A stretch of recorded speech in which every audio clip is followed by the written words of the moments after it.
Today I have another special guest, a very good friend of mine who lives now in Los Angeles, California. We both, like I said, we both grew up together. Spent 25 years in IT. He's a great dude, but now he's actually an actor. Like I said, moved himself and his family out to California to pursue his dream of being an actor at 42 years old. I'm just super proud of him, everything he's done in his life, everything he's doing. And I think you're going to learn a lot from him and just how he and his life. And so hopefully this serves as an inspiration to you. But without further ado, I want to welcome James Troup. A couple of the things that are really interesting to me, because like I said, you're a really transparent person. And I know, like, just over the years, like how your IT career has been pretty successful. Like you haven't been you've done pretty well. You did pretty well in IT. I would have to say so. When I was about to graduate, and I graduated in 2001, right before the economy crashed. Thank you so much. But one of the most coveted the most coveted job coming out of the College of Business was for Accenture, which was Anderson Consulting, Yeah. at the time.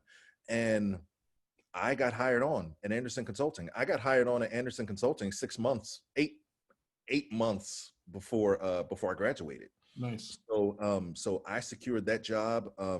At the time, it was $50,000 salary, which was huge for a graduating senior coming right out of college. So I went in Cincinnati, by the way. And in Cincinnati, yes. So yeah. I went right into, what's arguably the best IT company in the world. So and just learn the corporate America ropes from there. So why do you think they hired you though?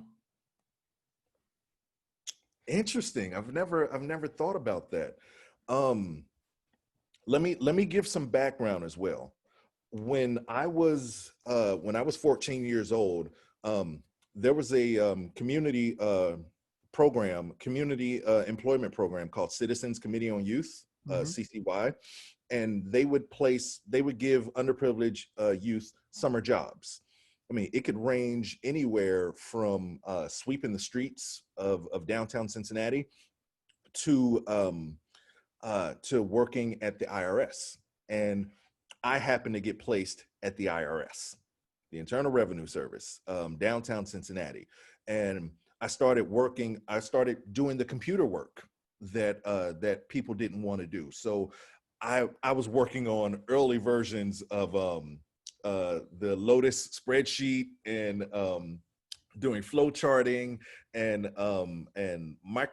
word processing and all of those things. So I really got immersed in corporate culture there. As well, I had two aunts that worked for the city. So, and I was always in their office, and they were always having me do things around the office. Hey, get on the computer and type out this, or run backups on this cassette tape. So that's where I got an affinity for technology. So, but why they hired me, I think number one, because of my resume, because again, I had 4 years at the IRS when I graduated high school. I went on to work in technology for Circuit City. I was selling computers. So I think it was number one because of my resume. And do I think that my black skin had something with getting me in? Absolutely. Yep. Because the way that I look at racism, especially in corporate America, is that because I'm black, racism tells white people to not expect much from me. So my black skin already sets the bar of expectation really low. And then when I come in and sit down and talk to you, and I'm intelligent, and I speak just like the smartest white people who have come and sat in front of you, then that makes me look head and shoulders above everybody else, because your expectations were already so low for me that exceeding your expectations of this black person is not hard at all. because I'll tell anybody, I'm one of the smartest people that you will ever meet. And I hands down believe that. I'm one of the smartest people that you will ever meet. So my intelligence is second to none. So when I sat down in front of them, I blew their minds because they weren't expecting much from me anyway. So, and the fact that, I'll say that I exceeded their expectations. Yeah, I think George Bush called it the soft bigotry of low expectations. And yeah, I can understand that. I think actually though, well, I don't know why they hired you. I like to ask the question just because, just to see where you go with it. But okay. I mean, honestly, I was one of the best candidates, period. Yeah. Because again, I'm one of the smartest people that you will ever meet. So I was highly qualified. Okay. So really, I have found a lot of people who maybe benefited from affirmative action or who think they did, actually sold themselves short from thinking that it was affirmative action that got them into a certain job. And they go, or a certain school or whatever. And sometimes it is. I'm not saying it's not. But I have also, like, I actually think when you believe that about yourself, you are actually selling yourself short and forgetting that you have skills and values. Like, I didn't have the highest GPA in school. In college, I had a pretty high one in high school. But in college, no. But I had more work experience at major companies. Bingo. Than pretty much anybody in my company. Absolutely. And I knew how to tell my story better than anybody. And I had actually embraced what some people would call poverty. Absolutely. I just called it an opportunity to figure out some new ways to succeed. But I would. The way that I grew up is a badge of honor for me. Exactly. So I said, instead of selling myself short and thinking that I'm strictly a beneficiary of my race being helping me get something, I'm going, no.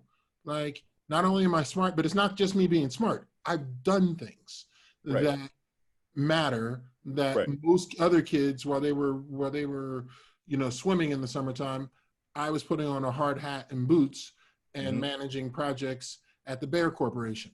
Right. And then working at a restaurant at night, and then, doing whatever I had to do. So I think it's good not to sell yourself short. So I appreciate how you answered that. It's interesting that you bring that up because this is something that I don't think that I've ever really told anyone, that in college, I specifically stayed out of the Black groups, if you will. The the Black employment groups and that would go on glorified field trips to companies, and I stayed out of those because I didn't want to be viewed as the Black candidate. I didn't want to be viewed as a charity case. And let's be real, when I got into corporate America, they would literally say, "Oh, the Black kids are coming today." I would actually hear that when the Black groups from college would come through, and I wanted to compete on my own merit, not on the merit of my Blackness. I wanted to compete because, I mean, there were no white groups going to the corporate or to offices and to companies and things like that. There may have been, I don't know, but I wanted to compete one-on-one with every single other person, and I wanted to win based solely off that. So I didn't want to be viewed as one of the Black kids. I wanted to be viewed as one of the candidates, period. So I love that. So you won, obviously, because you got into Accenture, which is hard to get into. Almost no, I didn't accept it into Accenture. Because you didn't go to Walnut Hills. that is the reason. Yes. Yeah. So man.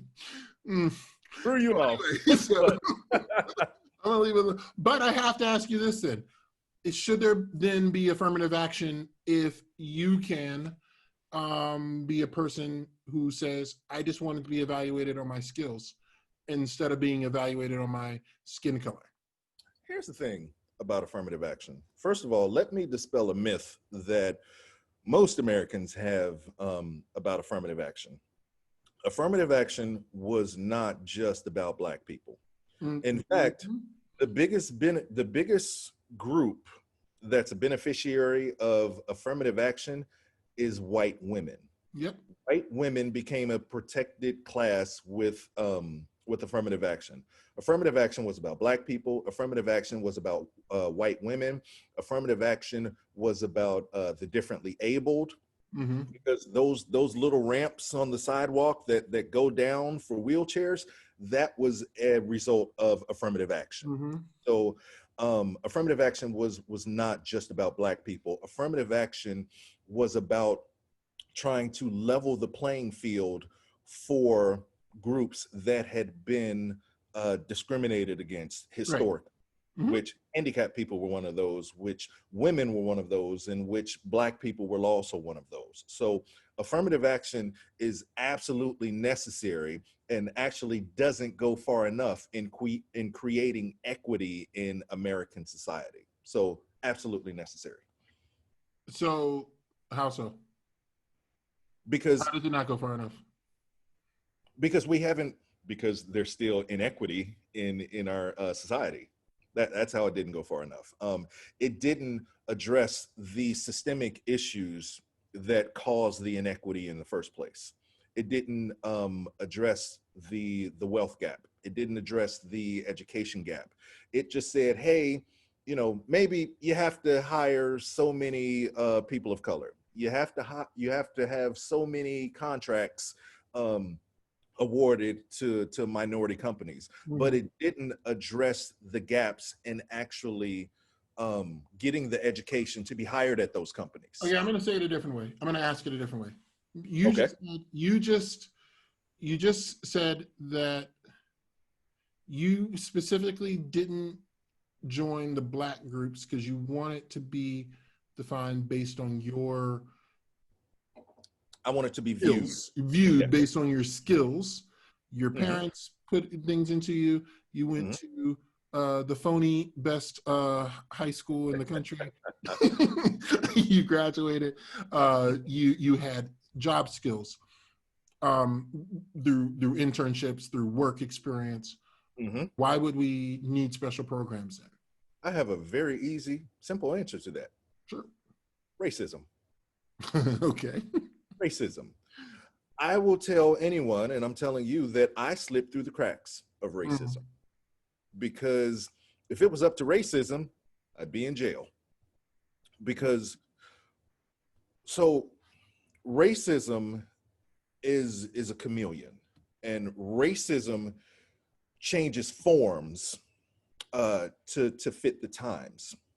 So we have affirmative action doesn't, number one, American society doesn't address the legacy of slavery. It doesn't.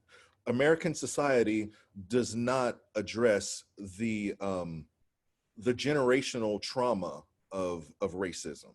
So when we say, why do we need a program? Because systemically, and to this day, America places barriers to Black excellence and Black achievement and Black wealth building. It's built into the American systems. It's built into racism, and those obstacles to Black people are built into the finance system. They're built into the healthcare system. They're built into the education system. So they're built into the home ownership system.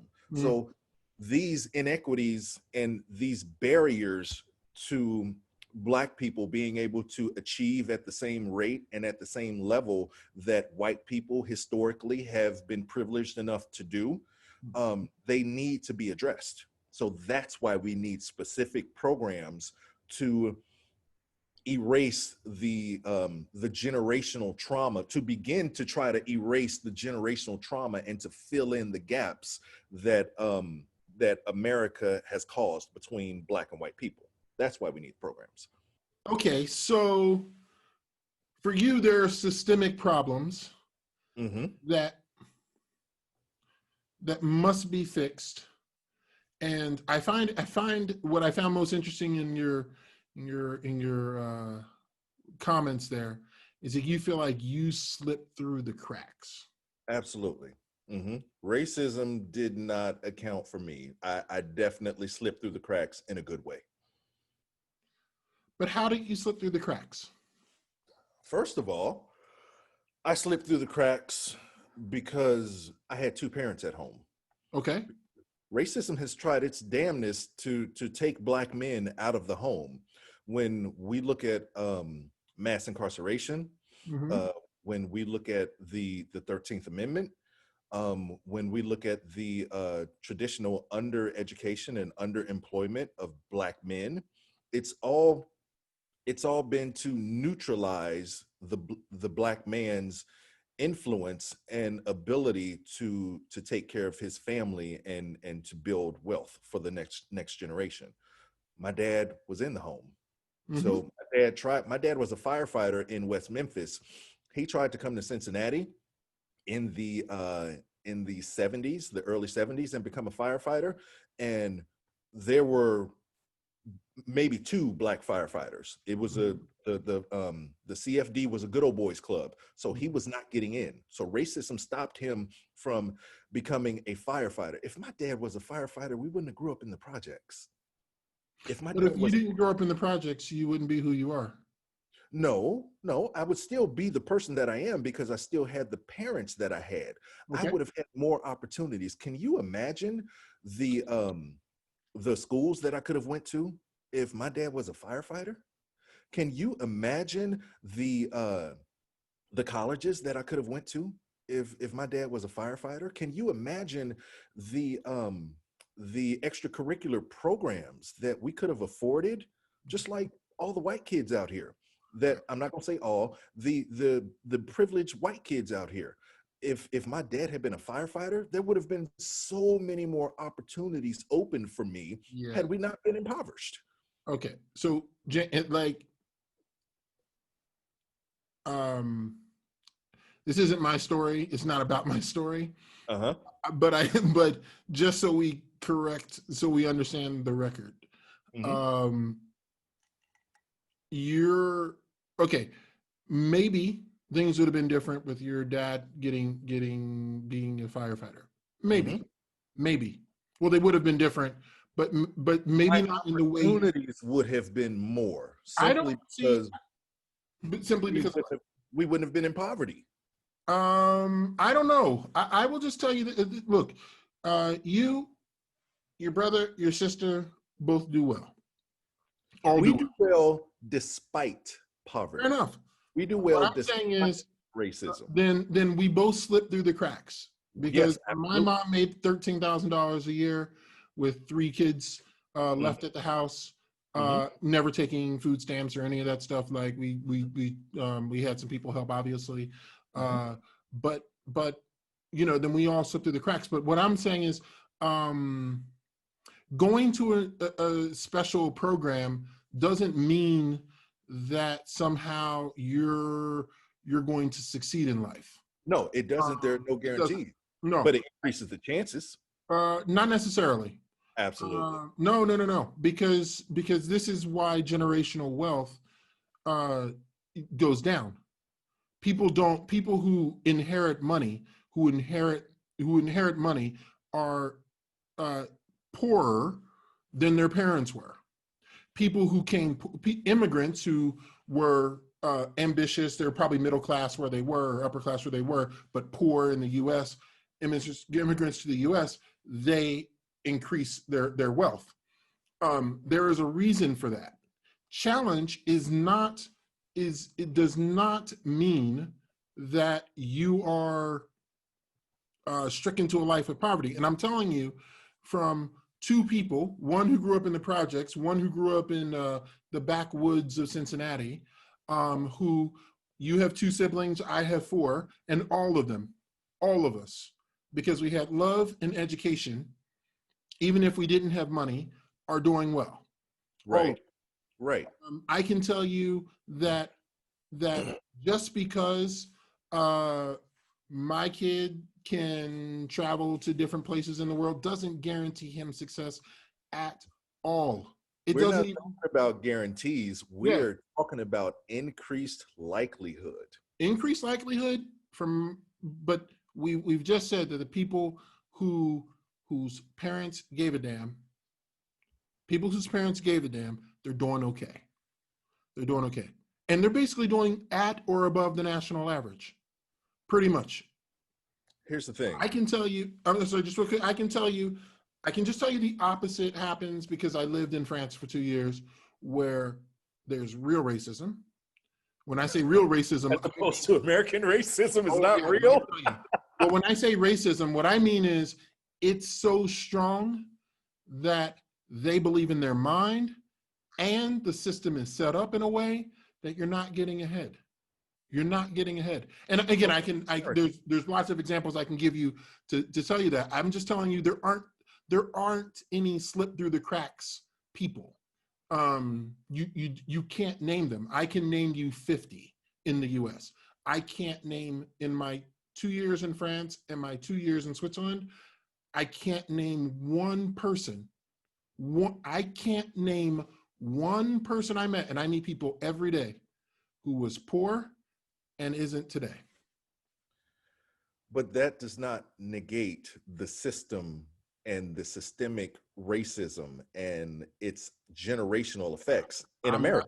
I'm not saying there aren't effects. Because, I'm not you know, saying we could be talking there's not about, I racism. mean, you know, even if we take it over to India and talk about the caste system and things like that, and classism versus colorism, I mean, none of those, it's just a different form of oppression. We're talking about good old American racism. Okay. So France, honestly, has nothing to do with it. India has nothing to do with it. We're talking about good old American racism. And just because France has a different brand and a different flavor of racism and oppression doesn't negate the very real effects of American racism on people of color. I'm not saying there aren't effects, and I'm not saying there's not racism. What I'm saying is that, well, I don't think at all that it's systemic, number one, but I do think it's historic, and that's important. And so there are things to correct for in history, but today, I don't see it. I don't really. You don't experience it. Maybe I do, or maybe I did, because I don't live there anymore, and I'm, my life is different today. I would have. It's funny because I would have said the exact same things that you're saying, maybe about 10 years ago. Who said the exact same What thing? made you change? What made you change that then?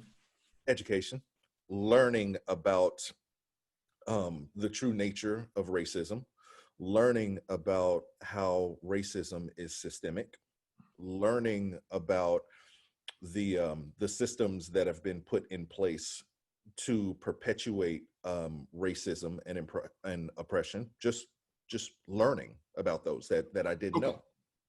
So I think the most beneficial thing for us and the audience is, because these are generalities, is to, or facts. General facts, we'll call them. Okay. General stereotypical facts, or your truth, as they might say.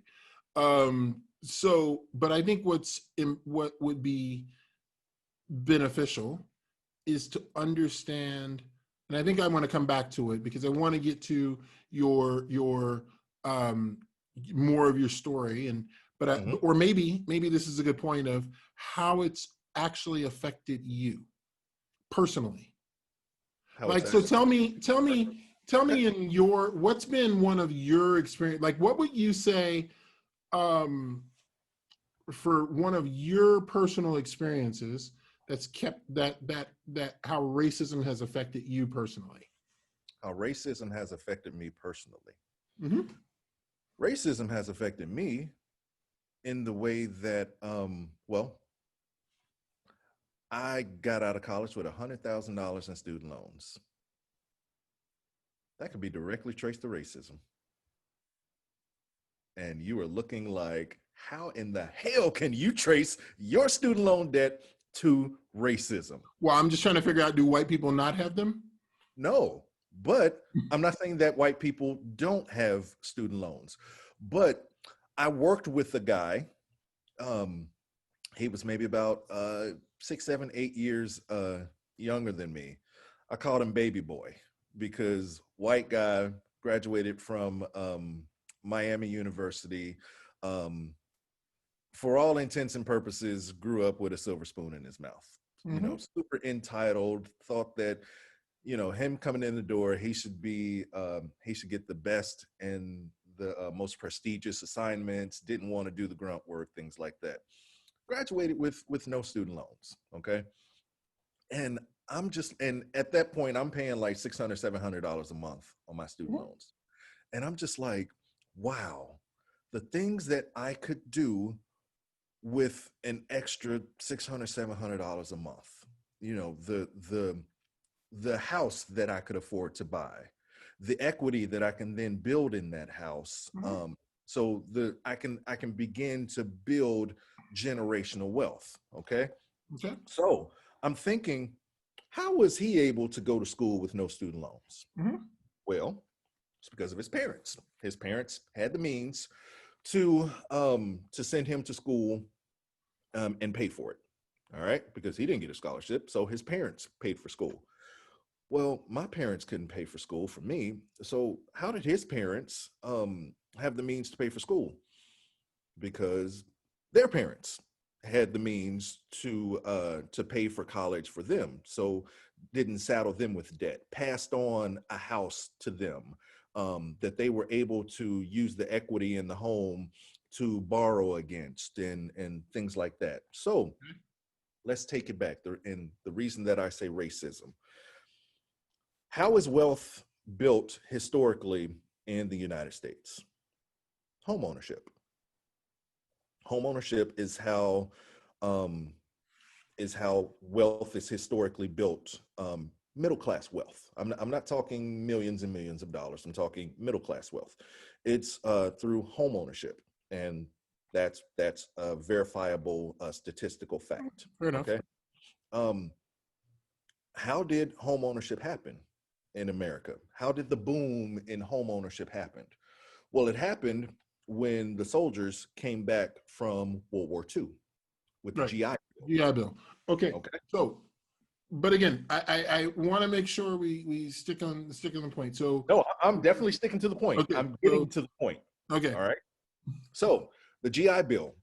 The GI Bill said that soldiers can take out low interest loans, damn near no interest loans, in order to finance their own college education and to finance them purchasing a home. Okay. And that's when that's when the suburbs were built through the GI Bill. Okay. So racism said that if you're Black, you can't take advantage of the GI Bill. So we're not, only 1% of Black soldiers were able to take advantage of the GI Bill. My grandfather was one of those. All right. So just like sorry, I said your name, baby boy. Just like Eric's grandfather was allowed to take advantage of the GI Bill, go to college, go to college on a student loan, buy a home in the suburbs, then send his own children to college with a student loan or with a loan based on the equity from his home. Right.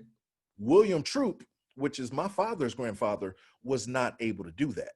So his kids didn't go to college. His kids dropped out of school in the 10th grade to go get a job to help take care of the 8 kids. Right. He was not able to to buy a home to generate generational wealth. Okay, Yeah.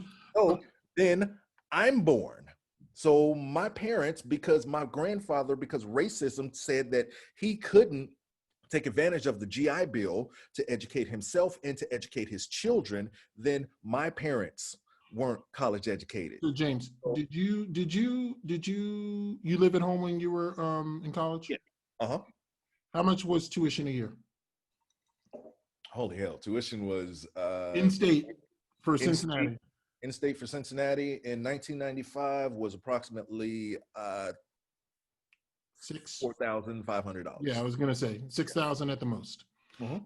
How the hell did you come up with 100,000 in school loans when it was only $5,000 a year to go to school? Because I was on a 6-year party plan. Oh, okay. So So, and was also it too, racism or was it the 6-year party plan? And I could have I'm sworn, not talking about the amount. I'm talking yeah, about the student loans period, because you have to understand that there are a number of reasons why that number is so high. Okay,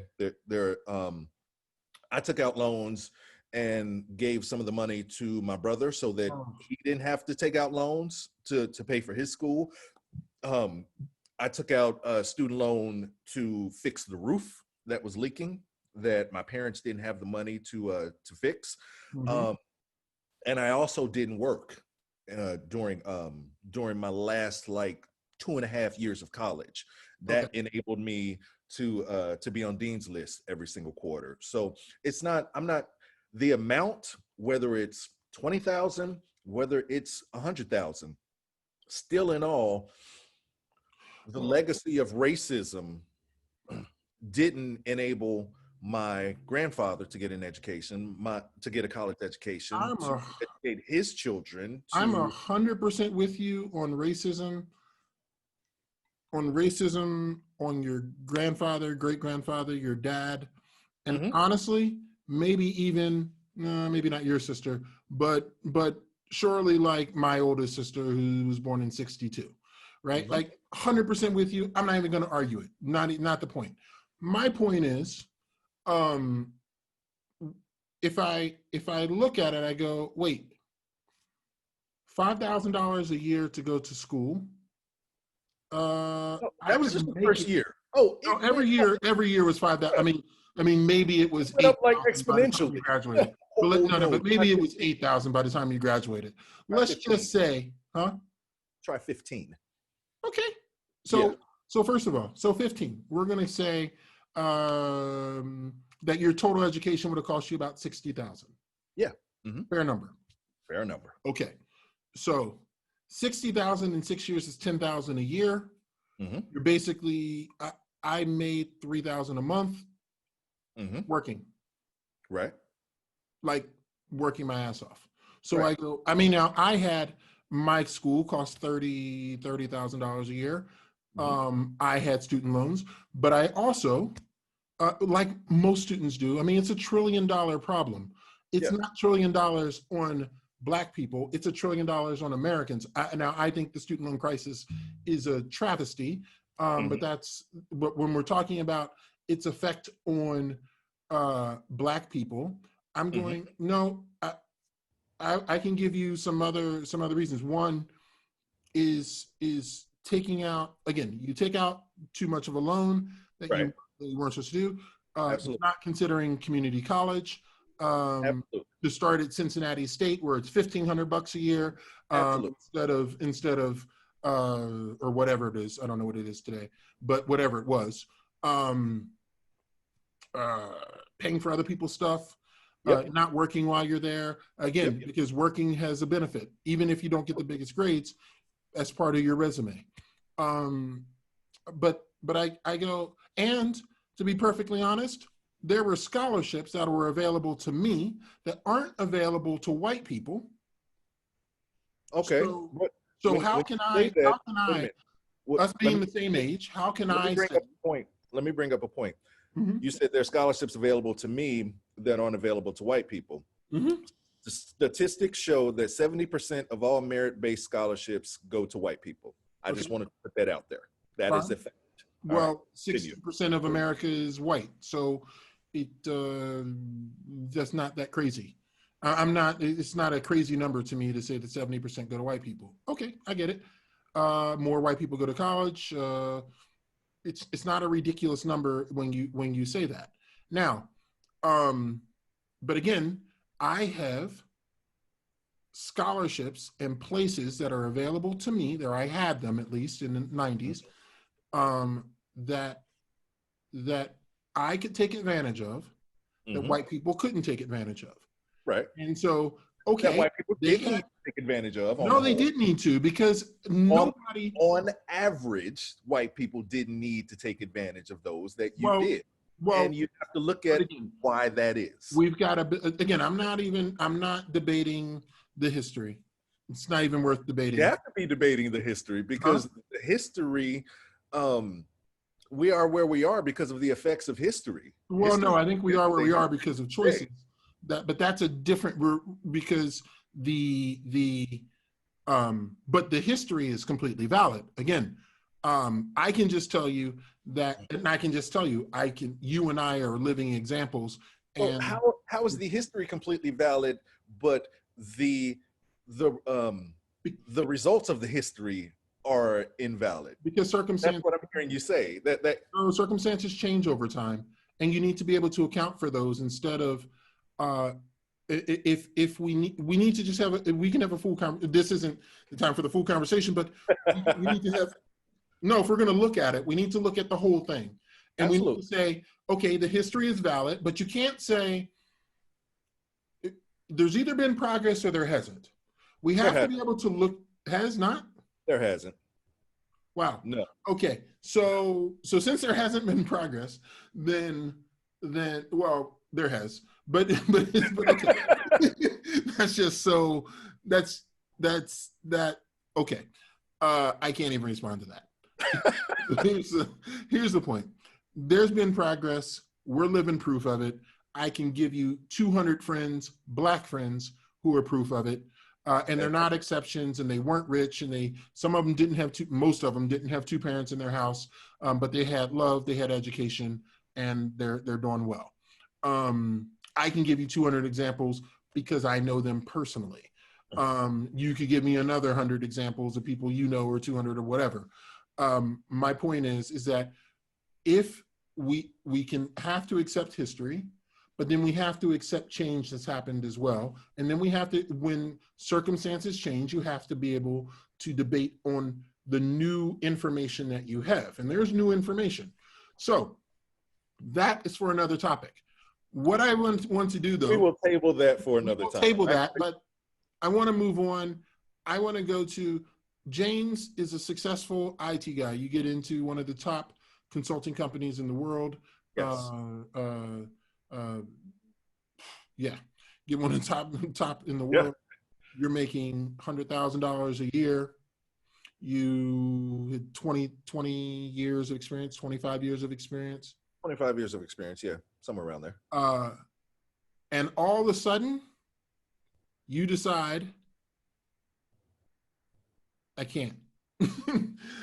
Or maybe it doesn't work exactly that way. How does it work? Well, it worked that staying in IT was never my plan. Let me put that out there, because at the age of 14, I decided that I wanted to be a music producer. Yeah, that's right. I forgot about this. Yeah. To sit in the studio and coach people on how to make records. Yeah. Okay. Because I felt that I had that in my soul. Yeah. So in high school, the plan was to graduate high school, graduate college, get a good job so that I can finance the music dream. Because in the 90s, you see all this big studio equipment and stuff like that. And it's like, okay, that stuff can't be cheap. And I'm poor because I live in the hood at this time. So that was my plan. That was my plan going into corporate America. So graduating in 2001, went into corporate America. 2003, I said, it's time to start chasing the music dream. And I chased that for about 10 years, and it just didn't work out how I wanted it to. So I said, okay, you either have to move to New York to chase this seriously, or you have to give it up, because you can't continue working 10 hours a day on music and then 10 hours a day at your day job and sleeping 4 hours, which is literally what I did for 10 years. Um, so I Mm. decided that I wasn't moving to New York because I was in a long-term relationship. And so I'm just like, you know what? I'm just give it up. Okay. And I worked in IT and uh, Can I stick there for a minute? yeah. So this was what, maybe 6, 7 years ago that you Um, stopped doing that you stopped music? maybe 2014. Yeah. So Yeah, about six. 6 years Okay. ago. I was like, that's my recollection. So um what was going in your mind though, like when it didn't work? Uh, Honestly, it was the death of a dream because I'd had this dream since I was 14 years old Mm-hmm. and I had worked so hard for it. At the point where I quit, I probably invested like $70,000 into it. Um, and it was it was like mourning a death. It really was. I went into a deeper depression than I was already in.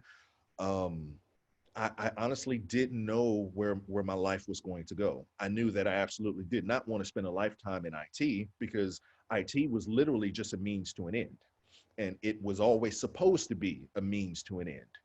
Um, I didn't know what else to do with my life because there was no way that you couldn't tell me that I was not going to be a working music producer for the rest of my life. Mm-hmm. I wouldn't have believed you. So um, I literally lost life's purpose. Mm. That's what it was. I lost my purpose for working. I lost my purpose for being. Mm. So Mm. I've been there. yeah. So um mm.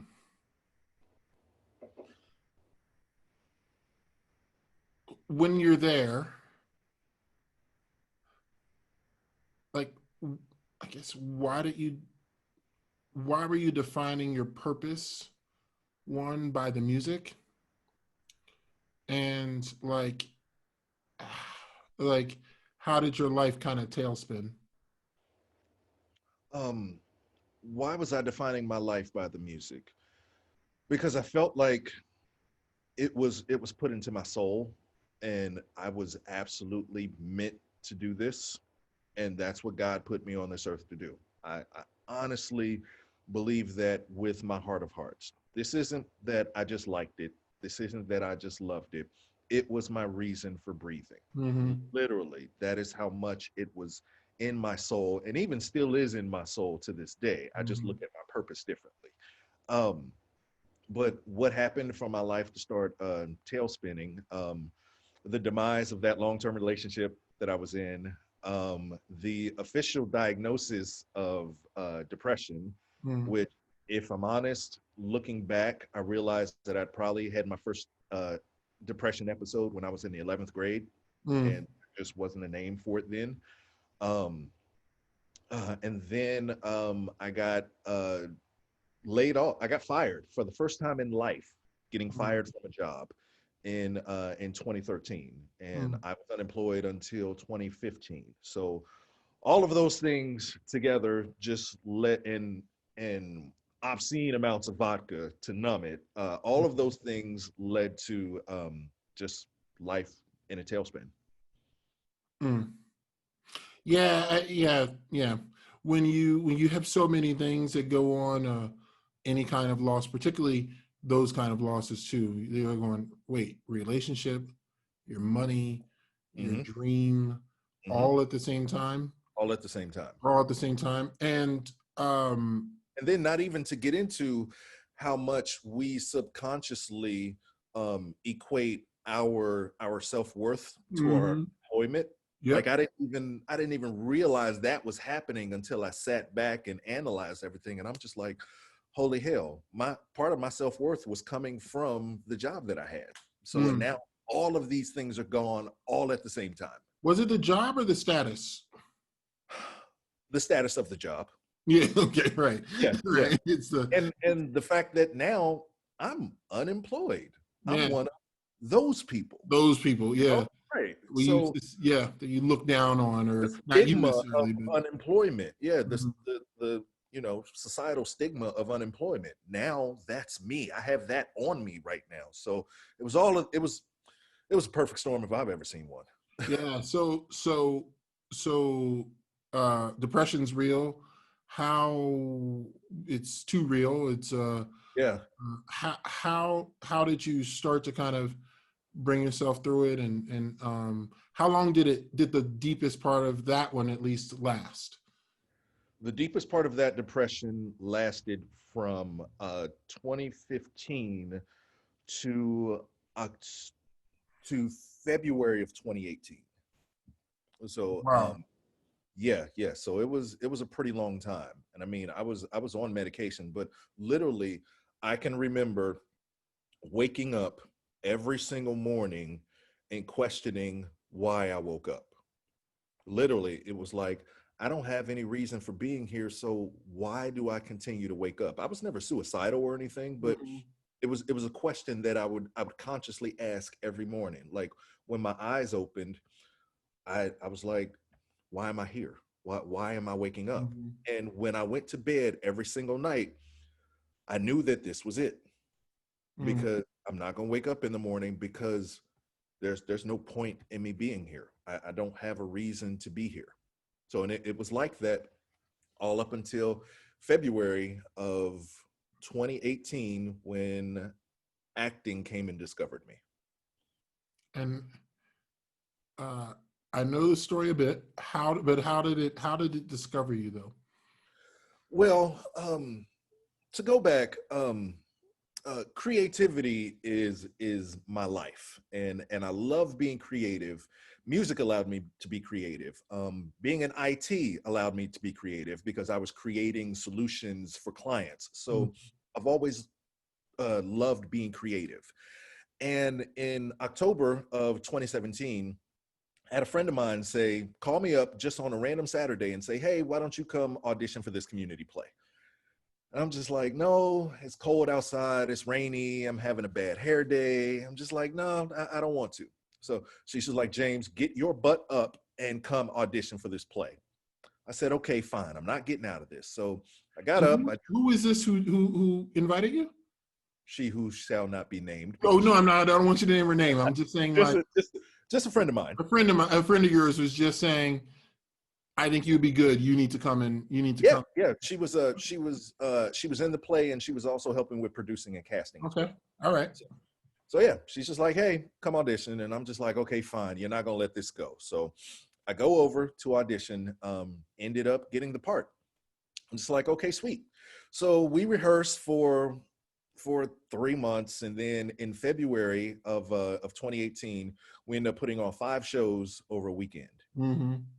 And I was acting in the play, and I was running the soundboards and stuff like that. So literally, I'd be back there running the soundboards, and then I'd run up on stage, I'd do my part, and then I'd run back and Wasn't it like continue. a Valentine's Day thing or a love something? I can't remember. It was actually a community theater production of the movie Waiting to Exhale. Oh yeah, that's what it was. Okay. Yeah, it's like Yeah. it was So something romantic. I couldn't remember what it was. yeah, yeah. Yeah. So and I played Kenneth, who was played by the Allstate guy Dennis Yeah. Haysbert. Yeah. Yeah. So he was the love interest of Whitney Houston. Um, so I did that, and I'm running on adrenaline the whole time, because putting on Mm. 5 shows with a bunch of amateurs in a weekend is not an easy thing. So I rarely slept, but I remember waking up on that Monday, and the shows had passed, and I woke up that Monday, and I remember going about my day, and then all of a sudden it hit me. I didn't question why I woke up this morning. Mm. And I haven't questioned why I woke up this morning since. But I remember that day very, very clearly. And I remember that moment where I looked back over my day, and I'm just like, well, wait a minute, something's different. I didn't question why I woke up this morning. And that's when the acting bug had officially bitten me. And I haven't questioned why I woke up since. Mm. I I've been there. Yeah, I know you have. I know you have, brother. I know you have. It's amazing when yeah, that's 2 years of your life Mm-hmm. where you don't even know what's going on. And again, one thing I always appreciated about you is I uh I appreciate that you share your struggles. Mm-hmm. I know very few. I thought I was a transparent person. I know you and maybe a couple other people to me are really transparent. Mm-hmm. My thing with struggle is I don't talk about struggle until I'm through it.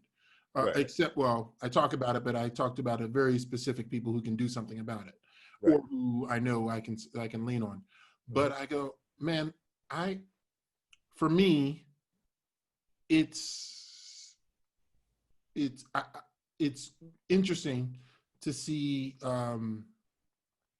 how transparent you are. Why did you decide to even like be put yourself out like that? I don't even know if it was so much a decision um that I did consciously with a purpose. And it's just uh I've always been kind of an open book. Mm-hmm. And so I really don't have very many secrets. I have like two. um What are they? but it is they'll go to my grave. You can ask Jesus.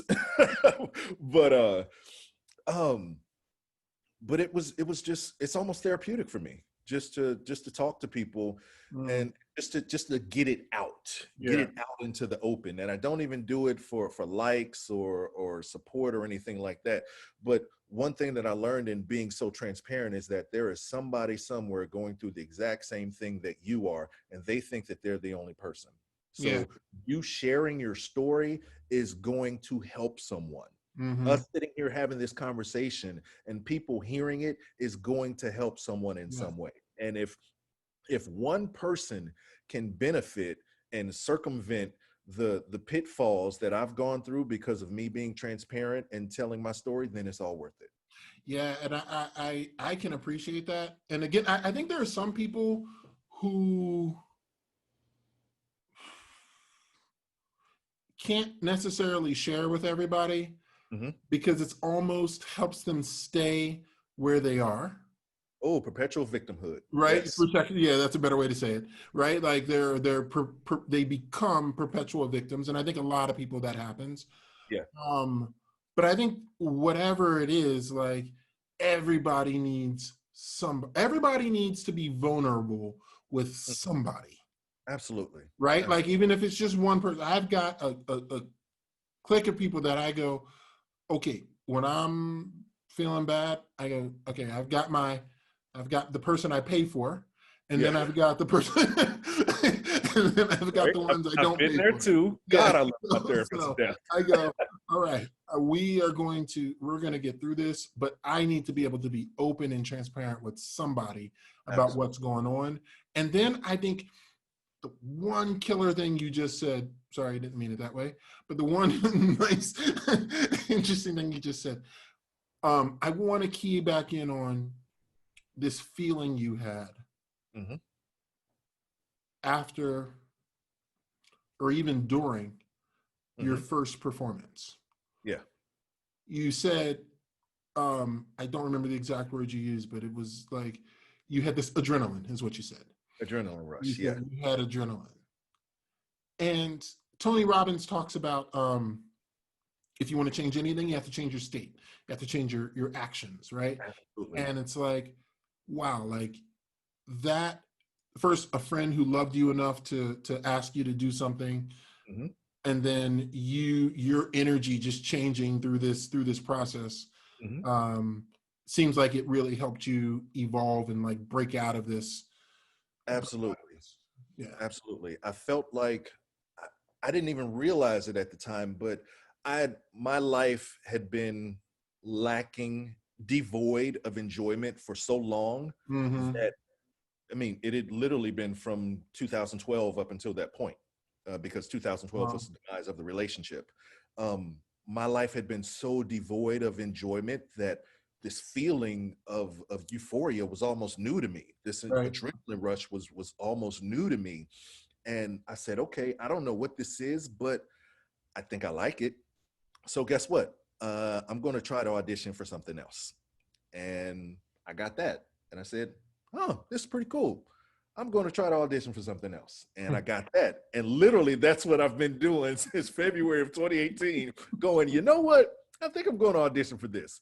Yeah. Oh, I got it. I like the way that this feels. So I'm going to keep going. It's adrenaline towards your purpose, towards your dream. Yeah. Right? It's using that energy towards what you love. Yeah. And Being an adrenaline junkie in a good way. Yeah, absolutely. I would tell anybody that I'm an achievement junkie. I love to achieve things and just to check it off the list and then move on to the next thing. I'm an achievement junkie. So, and honestly, I feel like God put this in my lap.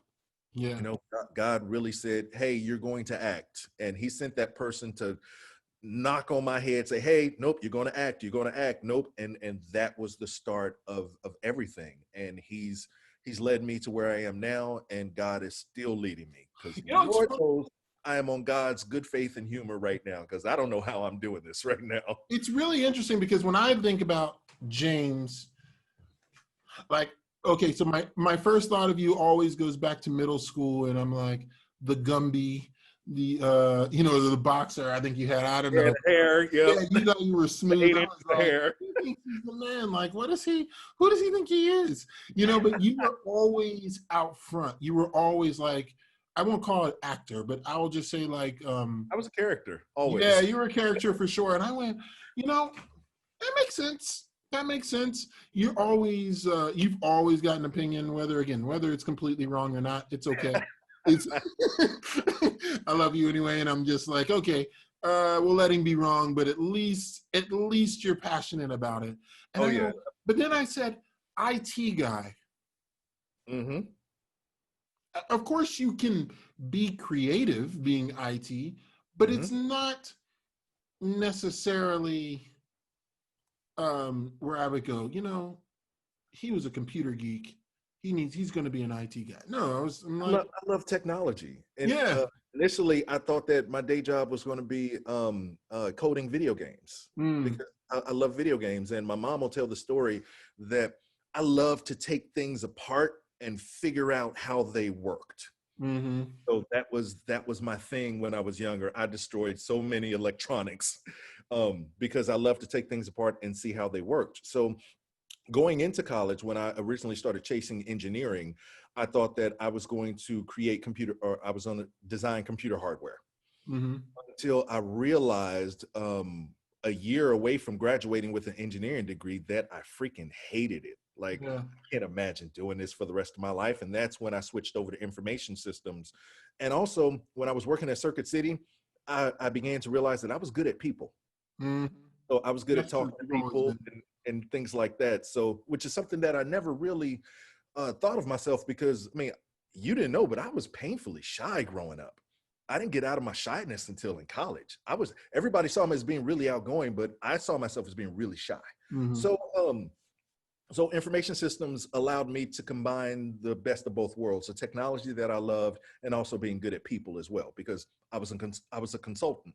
And one of my jobs was to go and talk to technology clients and get their requirements, and then devise and create a solution for them. So it was really the best of both worlds for me. So something actually just kind of hit me, this whole best of both worlds thing.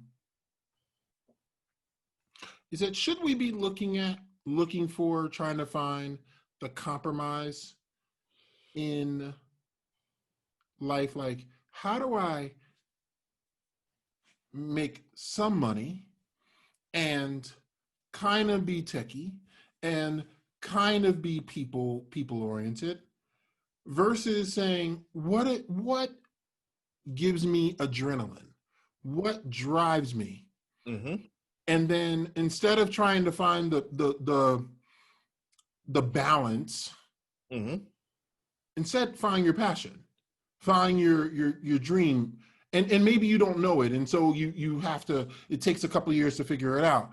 But I'm going, I wonder if we question it enough, if we question our intentions and our actions enough to be honest about what we really love, maybe because it's not going to give us the status or the money or the whatever that actually following our passion would short term. I don't think that we do. because as Americans, if you look at what American society teaches children, we raise our children to get jobs. Yeah. That's the only, we raise our children like literally go and get a good, go to school so that you can get a good job. Go to college so that you can get a good job. Get good grades so that you can get a good job. And that's what, and then we literally work until we die, and we don't really raise our children to discover who they are. Yeah. We indoctrinate our children. I'm going to say it a little different. I'll say that we don't necessarily tell them to go get a job, or we don't raise them to get a job. We raise them to make us look good. That too. Oh, that too. Right. I mean, that's so it's ingrained in us. Don't embarrass me. When you leave the house, you represent me. Yeah, it's don't embarrass me. Uh-huh. Bring me back this degree so I can put it up on my wall and show it to my friends. Yeah. Even if it costs you $200,000 and you can't pay for it and you only make $30,000 a year. Yeah. Just do it anyway. Right. And do something that's going to give you status so that people, no matter what is going on inside of you, looks good to me, looks good to the rest of the world. Yeah. And exactly. Instead of what you just said, which is helping the child figure out what they love, what makes them come alive, and helping them move in that direction.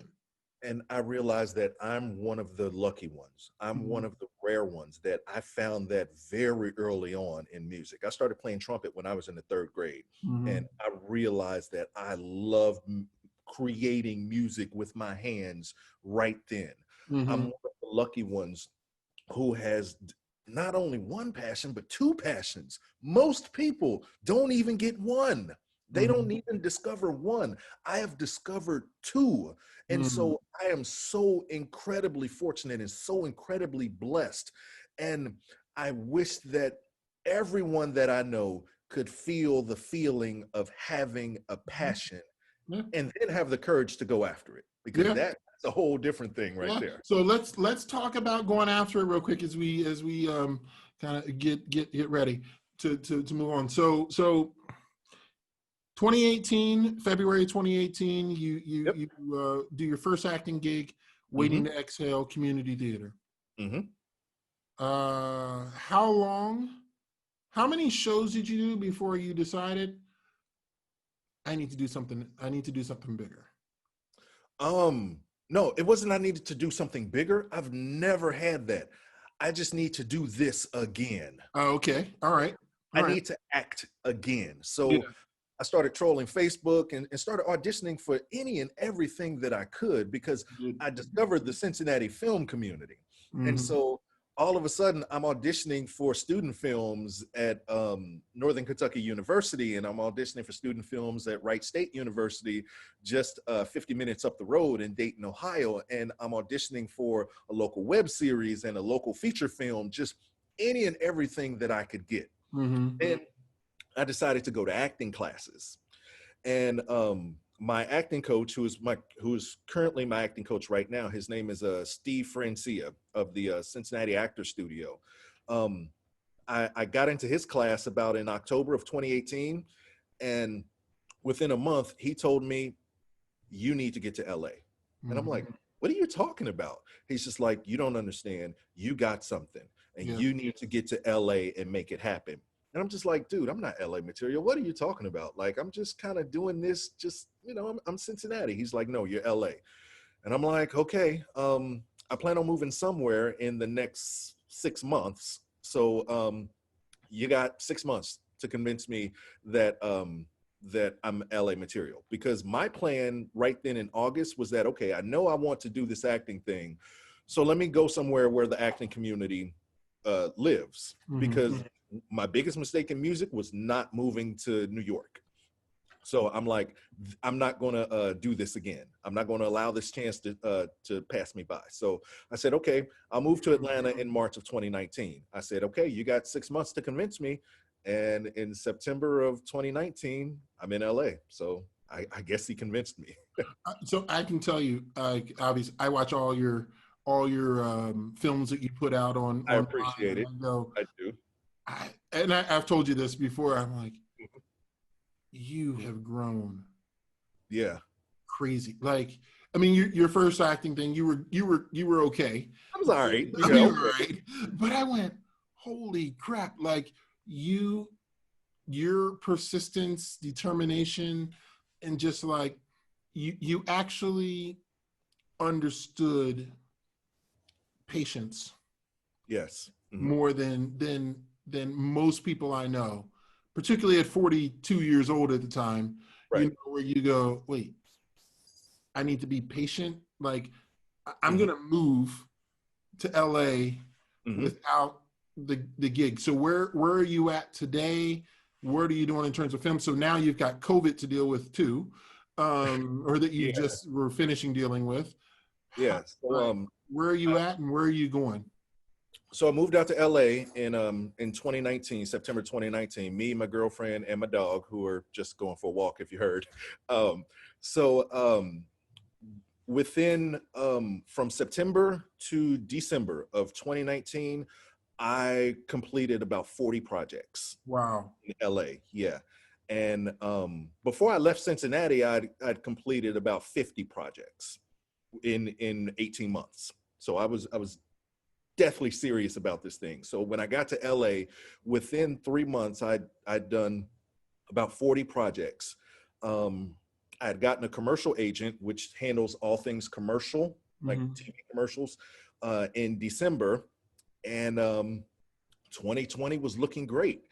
And then there's a lull in the film industry for what they call award season, when you Mm-hmm. have the Emmys and the Oscars and things like that. So no real work goes on between February or January and February. But I'm thinking March, here we go. And then COVID hit. So and COVID wiped everything out. Mm-hmm. Um, it is what is it, August of 2020 right now. And film productions still haven't come back. The network television is starting to cast again, which means we're probably a month and a half, 2 months away from your favorite shows starting to film again and Mm-hmm. starting to come back. So right now we're just trying to recover from COVID. COVID wiped out my entire income because at that point I sold my house in Cincinnati in August of 2019, came out to LA with about $50,000. That ran out in June. Yeah, June 1st was the last bit of cash that I had. Mm-hmm. So July, I had to put, my bills were about $5,000 a month in LA. July, had to put my rent on credit card. August, had to put my rent on a credit card. My rent is almost $2,400 for a 1-bedroom apartment in LA. September, definitely going to have to put my rent on credit cards. But things are starting to look up. And my luckily, I cleaned up my credit and emptied out a whole bunch of credit. So the credit was the contingency plan if I didn't make a dollar. But at the end of 2019, I was making 90% of the bill money just from acting. So Mm-hmm. I was so prepared for 2020 to light it up. So, but things are on the up and up. I have two agents now. I have a commercial agent and a theatrical agent that handles television and film. And I've also just secured a manager. Nice. A couple weeks ago, and she's already gotten me plenty of auditions. I even did my very first series regular audition, which What is that? What is the series? Oh, to be a regular on a you're series. regular on a Okay, series. okay, got it. So, Okay. and that is, to even have a series regular audition is a really big deal. Okay. So that's where we're at right now, and just waiting for things. I'm not expecting the film and TV industry to come back full force until 2021. Yeah. So I'm prepared to hunker down and just make ends meet and make things happen until the film industry comes back full force. Dude, I got you. Where can people actually find your information or People your, yeah. find my information. I am on every single platform at sign JTroup TV, JTROUP TV. If you search for James Troup actor, you will find my Facebook page. You will find my acting Instagram page. Yeah, that's where everybody can find me. At Troup TV Yes, on every platform. on every single platform. Yeah. So first, you're already successful. Like, it's not even a question. It's you. I'm super proud of you. Thank you. Like, Thank you so much. I appreciate again, we you. talk, we chat every once in a while Yeah. on Facebook Messenger. You know, obviously you're 9 hours behind me. Yeah. But despite your phony high school, you used to think you were cool. No, you're like, Yeah, little did I know I was not. right, exactly. No, man, I love you, man. I'm Love you I'm back. super proud of you. Super proud of you. I'm like, I told you, you inspire me. And I'll tell you more. We can talk more of the story later, but I've been where you've been. Absolutely. I'm thankful to be going on the journey alongside of you. I love that you're following your dreams and your passions. I'm doing what God told me to do. Yeah, man, that's all we I'm can. being obedient, and there's so much to be said for obedience to what God told you to do. Yeah, man. So great things have already happened. They're going to continue to happen, and yeah, I'm excited. I'm excited. I next time you come on, I want to definitely go back to your 2016 viral moment. But Yes, we will have to we'll do talk that. more about that. We'll talk more about that next time, man. But I love you, and I'm thankful for you coming on, man. Thank you, sir. Thank you for having me. It has been an absolute pleasure. Cool. All right. You have a good one. We'll talk soon. Okay, cool. All right, guys. We hope you loved it. Help us spread more global understanding, encouragement, and inspiration. There's 4 things you can do for us. You can comment, subscribe, like, and share. Enjoy the journey.